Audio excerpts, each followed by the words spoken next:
जिस तरह मीरब सचिन तेंदुलकर को कौन नहीं जानता, उनकी अचीवमेंट्स, उनकी लाइक जो रन्स, कामयाबियां, सेंचुरीज वगैरह, इसी तरह ना जो मैच हो रहा है इंडिया वर्सेस इंग्लैंड का, उसमें जो रूट ने आज अपना एक न्यू रिकॉर्ड बनाया है, सचिन तेंदुलकर के रिकॉर्ड को तोड़ दिया है। हाय हाय, उनको जस्ट 10 रन्स चाहिए थे आज उस मैच में और उन्होंने वो अचीव कर लिए हैं और ये नया रिकॉर्ड कायम कर और दिया वो है भी इंडिया के मैदानों में जाके।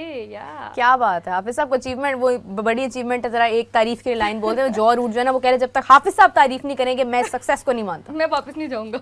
जो रूट जखी जी, अगर आप इस दौरे हाजिर में दुनिया के चंद बेहतरीन खिलाड़ियों का नाम लेती हैं, Virat Kohli, Babar Azam, Steve Smith, Kane Williamson, जो रूट, ये सारे दुनिया के बेहतरीन खिलाड़ी हैं। ये इंस्पायर करते हैं लोगों को।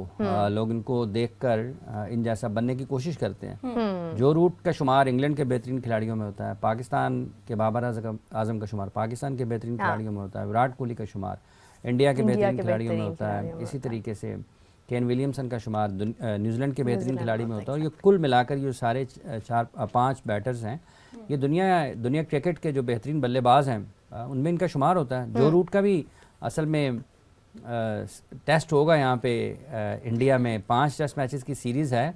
5 टेस्ट मैचेस का मतलब है कि 10 बारियाँ हैं। 10 बारियों में वो कितने रन्स बनाते हैं, डिफ़िकल्ट कंडीशंस होंगी, वो अपने कंफर्ट जोन से बाहर आए हैं। यहाँ पर डिफरेंट किस्म की स्किल्स की ज़रूरत होगी, अडेप्ट करते हैं नहीं करते हैं, कितने रन्स करते हैं नहीं करते हैं। लेकिन बहरहाल उनको देखने वाले ये एक बड़ा अच्छा मुकाबला होगा जो रूट का इस टेस्ट सीरीज़ में इंडिया के स्पिनर्स के साथ।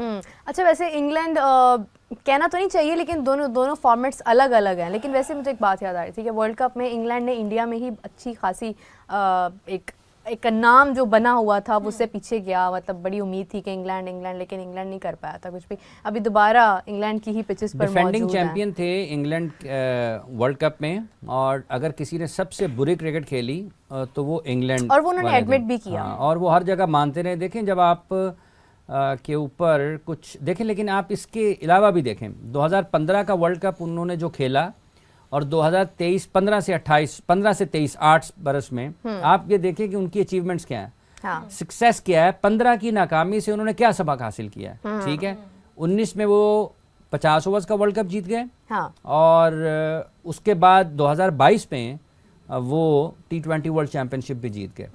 तो इन 7-8 वर्षों में 15 से लेकर आज 23 का इख्ताम हुआ है, 24 का आगाज़ हुआ है, तो जो गलतियां थी इंग्लैंड क्रिकेट में, जो जिन इस्लाहात की उनको ज़रूरत थी उन्होंने वो की, और उन्होंने बेहतर तरीके से अपनी क्रिकेट को दौरे जदीद के तकाज़ों के मुताबिक चलाने की कोशिश की, और उसमें कामयाबियाँ भी उनको मिली हैं।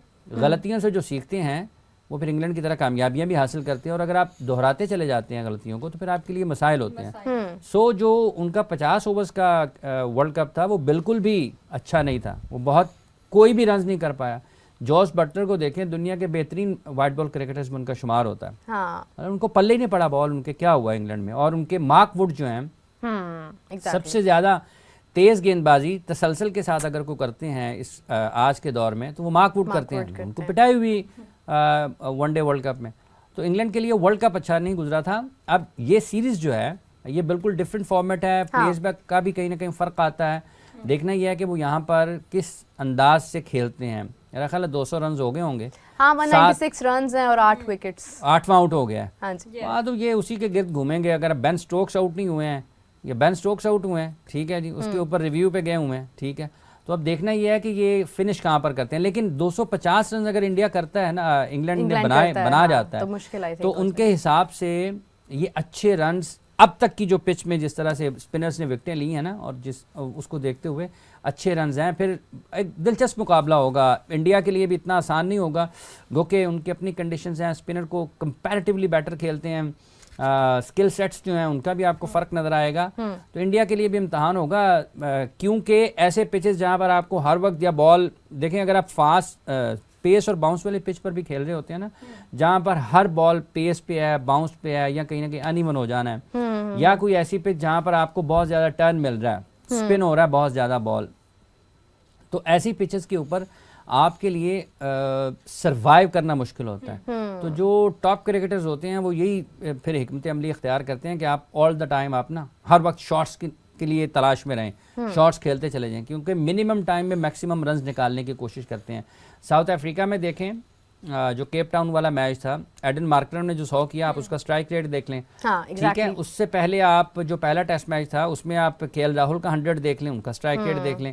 विराट कोहली ने जो निस्फ सेंचुरियां की वहां पर, उनका आप स्ट्राइक रेट देख लें। इवन जो 30, 35, 40 किए थे रोहित शर्मा ने, आप उनका स्ट्राइक देख लें। उसकी वजह यही थी कि ये टॉप क्रिकेटर्स हैं सारे, ठीक है, इनको ये इल्म था कि ये यहाँ पर बचेंगे नहीं। हाँ। क्योंकि किसी भी टाइम एक बॉल होना है कि जो अनप्लेबल होना है और आपने आउट हो जाना है। तो उस एक बॉल का इंतजार, उससे बचने के लिए आप अपने जो दूसरे बॉल्स हैं वो भी अगर आप उनको भी डॉट करते जाते हैं, डक करते जाते हैं, तो फिर आपके रन्स नहीं निकलेंगे। तो ये जो टेस्ट मैच पहले दिन शुरू हुआ है, आप देखते हैं कि आगे कैसे प्रोग्रेस कैसे करता है। लेकिन फिर भी मेरा यह ख्याल है कि जैसे 55 पे पहला आउट हुआ, फिर उसके बाद कोलैप्स हुआ, इंग्लैंड ने कहीं ना कहीं इस टेस्ट मैच के पहले दिन में 1-2 मरतबा तो बाउंस बैक कर लिया है। एक तो उन्होंने अटैक किया, फिर वापस आए इंडिया के बॉलर्स, फिर उनकी विकेटें गिरी। अभी भी मेरा ख्याल है 250 तक उनकी कम से कम कोशिश होगी कि लेकर जाएं। हाँ, क्योंकि 200 का स्कोर अब हो गया है। नाज़रीन थोड़ा सा बढ़ते हैं ज़रा आईएलटी की तरफ, लेकिन उससे पहले मैं एक आमदीद नाज़रीन, इंग्लैंड एंड इंडिया आमने सामने हैं और टेस्ट खेल रहे हैं, और इंग्लैंड ने कुछ फैसले किए। अब देखना ये था कि ये फैसले सही थे या गलत थे। देखने में तो यही लग रहा है कि फैसले गलत हो गए हैं उनसे, क्योंकि विकेट्स पे विकेट्स गिरती जा रही हैं। स्कोर भी करने की पूरी कोशिश कर रहे हैं, मगर इंडिया भी आखिर इंडिया है, पूरी मुकम्मल जान के साथ खेल रहा है। जबकि इंग्लैंड में भी बहुत बेहतरीन बल्लेबाज मौजूद हैं, स्पिनर्स मौजूद हैं, लेकिन India is also on his plates. अच्छा नाज़रीन, दूसरी जानिब बात करते हैं आईएलटी की, जिसमें हमारी एक बहुत ही फेवरेट जोड़ी जो है उसकी बात हो रही है। अब वो क्या है, वो कैसा है, वो सही था या गलत है, इस हमारे से नाज़रीन बात करते हैं। बढ़ते हैं अपने पैनलिस्ट की तरफ। आप सबकी जान, क्रिकेट की शान, हाफिज इमरान, लुकिंग वेरी गुड। बहुत शुक्रिया मीरा। नाज़रीन दूसरी जानिब आपके कमेंट्स को हमारे साथ शामिल करेंगी, बड़ी अच्छी खबरें आज लेकर आई हैं रिदा ज़ैनब। अस्सलाम वालेकुम। वालेकुम अस्सलाम मीरा।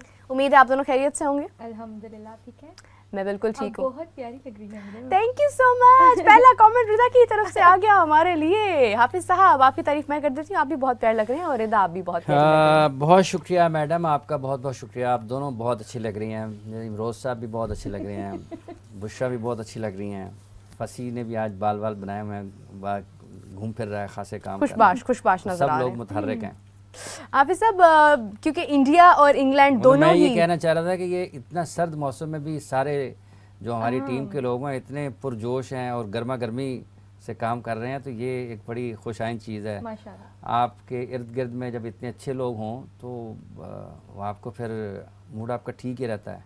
ये तारीफ हो रही है, टॉन्ट हो रही है, समझ नहीं आ रही है मुझे। यार देखिए, मैं जो कह रहा हूँ ना, मैं तो उसके जिम्मेदार हूँ। आप क्या समझ रहे हैं मैं उसका जिम्मेदार नहीं हूँ? क्यों मैडम, ऐसे ही है ना? बिल्कुल। हाँ जी, चलें जी आगे। बढ़ते हैं सवाल